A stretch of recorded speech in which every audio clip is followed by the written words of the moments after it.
Just imagine getting all the way to the top of the wrestling industry. You're ready to become a superstar, earning big bucks, and then the boss tells you to go get changed into a turkey outfit. Or even worse, to start acting like a rooster. Many wrestlers overcome being given a terrible gimmick and go on to great things in the wrestling business, but some find that there's no coming back from that one bad character. In this video, we're taking a look at 10 of those poor, unfortunate superstars.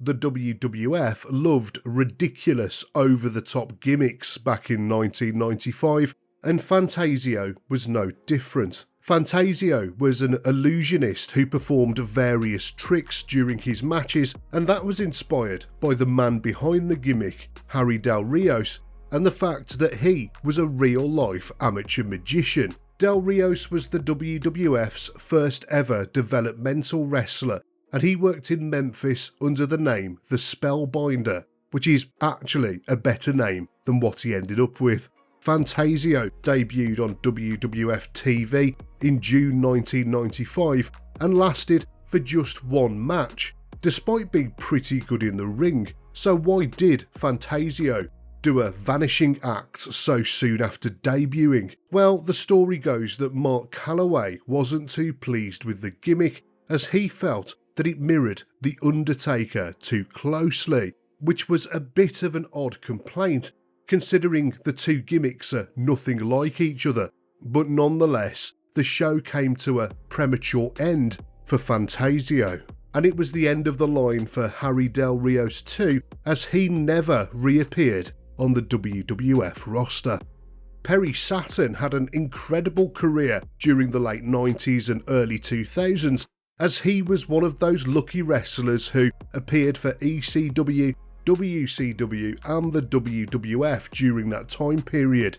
In the land of the extreme, he was one half of the Eliminators, one of the most impressive tag teams in ECW history, and then in WCW he was terrifying as part of Raven's Flock, and then as some sort of BDSM nightmare. You'll remember him rubbing shoulders with the likes of Eddie Guerrero, Chris Benoit and Dean Malenko as part of the Radicals in the year 2000, where they debuted in the WWF as a gang of disgruntled defectors from WCW. But Saturn's character took a turn for the ridiculous after an incident in 2001. Saturn legitimately attacked his opponent Mike Bell during a match on Jacked. Bell had accidentally dropped Saturn on his head during the match, causing Saturn to batter him with stiff punches. Saturn then dumped Bell on his head for good measure. No bad deed goes unpunished, as they say, and unfortunately for Saturn, the officials in the back were taking notice of his actions, and so as a punishment they wrote a storyline where Saturn received a concussion after taking a DDT from Raven, causing him to go mad. He started siding with his opponents during tag matches and talking gibberish, and eventually he even fell in love with a mop. The WWF pushed this angle for weeks, really making sure that it was all Saturn would ever be remembered for. Of course, many of us look back on the Perry and Moppy relationship with fondness, just like we remember Elizabeth and the Macho Man, but in actual fact, it killed Saturn's wrestling career dead. When it comes to bad wrestling gimmicks, the Shockmaster is usually in the conversation. The Shockmaster would already have been wrestle crap of the highest order. It was a fat man wearing a glittery stormtrooper helmet, but then Fred Otman managed to make it 100 times worse by accidentally falling through a wall during his debut. Otman was no stranger to crap gimmicks. He was better known as Tugboat and then Typhoon back in the WWF, but this is what he would be forever remembered for. Otman had just arrived in WCW and was debuting as the Shockmaster as a tag team partner for Sting. By the time Otman left the company in 1994, the character had evolved into the Super Shockmaster, but it was no use. The gimmick was deader than a stormtrooper in the forests of Endor.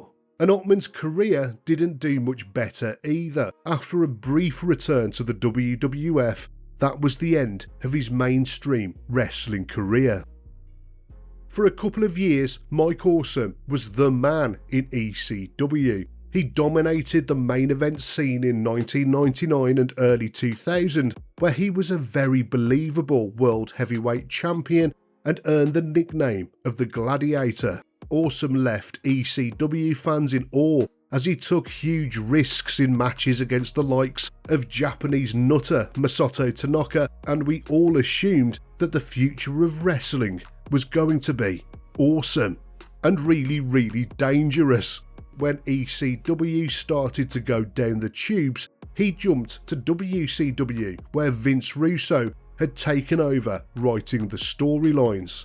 Yes, Mike Awesome joined WCW at exactly the wrong time in its history. Russo was tanking the product with his wacky ideas, and Awesome ended up being one of his biggest victims. He was lumbered with a terrible fat chick thriller gimmick that turned him into a chubby chaser, and it became very difficult to take the former gladiator seriously in the ring when he had a couple of middle-aged chicks sat at ringside with their overflowing personalities.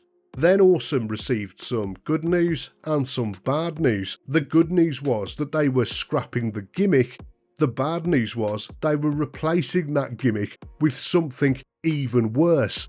That 70s guy. Awesome would never really recover from this period of his career. When he went to the WWF a couple of years later, they basically treated him as a jobber, which in a way is even worse than being the fat chick thriller. Matt Bloom was really well known by WWE fans as Prince Albert during the Attitude Era, where he tag teamed with Test alongside their manager Trish Stratus. Then he was repackaged as the A-Train as WWE entered its ruthless aggression period, where he memorably teamed up with The Big Show to lose to The Undertaker at WrestleMania 19. And even if you weren't a fan of his work, you couldn't forget him, because he was one unique looking cat. I mean, who can forget that bald head and that hairy back? He went off to Japan in 2005, where he forged a career in New Japan Pro Wrestling under the name Giant Bernard. As a foreign heel, he was really successful and he became a massive star over there.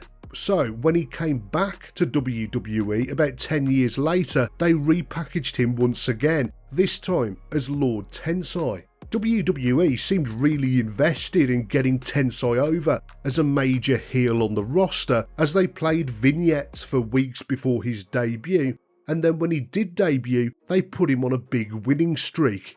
The idea behind the gimmick was that Tensai was an American who had spent years in the Japanese dojo learning how to become a warrior. The problem was they didn't put him under a mask, so the fans immediately recognised him as being the former Prince Albert. Cue to the crowd chanting Albert at him every week and giving him the silent treatment in between.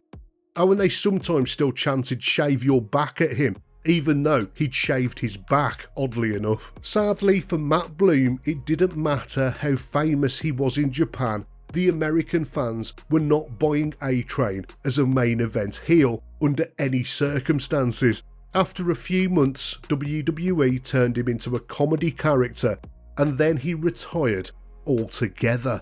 Tensai would be Bloom's last bite of the cherry as an on-screen character in WWE. You might associate the name Guerrero with the likes of Eddie and Chavo, cousins who have gone down in history as some of the best and most loved wrestlers to have ever stepped foot in a wrestling ring. But spare a thought for Eddie's brother Hector, who drew the short straw back in the early 90s. Hector Guerrero was considered a really talented, charismatic superstar in Mexico, just like the other members of his family, but it really was a case of wrong place, wrong time when he joined the WWF. He was no stranger to awful gimmicks though. He was known as Lasertron in the NWA, for example, but nobody could have prepared him for what would happen at the Survivor Series in 1990. A giant egg had started appearing on WWF TV in the lead up to the Thanksgiving show, and nobody seemed to know why it was there. Vince McMahon was practically crapping his pants with excitement to find out what was going on, but the fans were disinterested at best. During the Survivor Series, the egg hatched and a giant turkey popped out. This might have been Hector Guerrero's worst ever Thanksgiving. The gobbledygooker, as the turkey came to be known, made a couple of other appearances and then disappeared. Nobody likes 3-week-old turkey, after all. And for poor Hector, he would never get another chance in the WWF. For Mike Shaw, the gimmick of Bastion Booger was a punishment from Vince McMahon that would effectively end his career. He was no stranger to playing outlandish characters.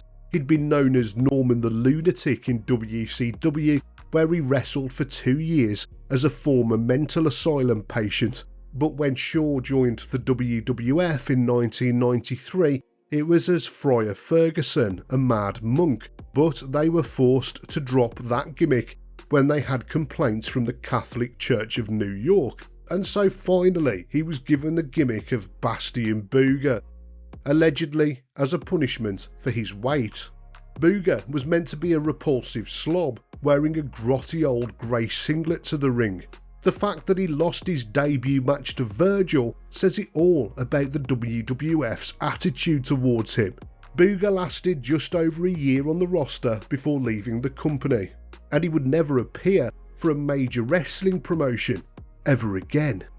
WWE's Tough Enough reality TV show has produced a few memorable superstars during its convoluted history. The Miz, John Morrison, Ryback and Matt Morgan were all relatively successful after appearing on one version of the show or another, and then there's this man. Marty Wright was amongst the 8 finalists chosen to appear on the 4th season of the show, and he did survive the first wave of eliminations, but then it was revealed that Wright had lied about his age. He was actually 40 years old, while the cut-off age for the competition was 35. Clearly, Wright was so desperate to become a WWE superstar, he would even go as far as lying to get on Tough Enough. No wonder then that he accepted the role of playing the Boogeyman back in 2005. The gimmick saw Wright having to literally eat worms at the end of every match. He also had to laugh maniacally and smash a clock off his head. Despite being on the roster for several years, the whole gimmick was totally lame and a bit disgusting too. Wright must have thought that the Boogeyman would only be a temporary gimmick before moving on to more serious things, but the role of comedy worm-eating freak would be the only one he would ever have in WWE.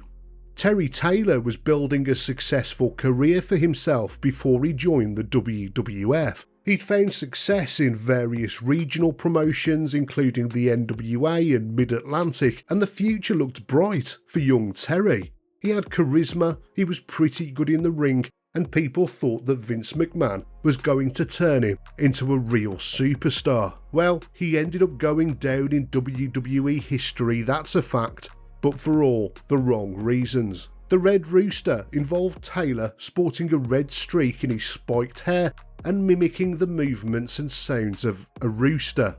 A red rooster, to be precise.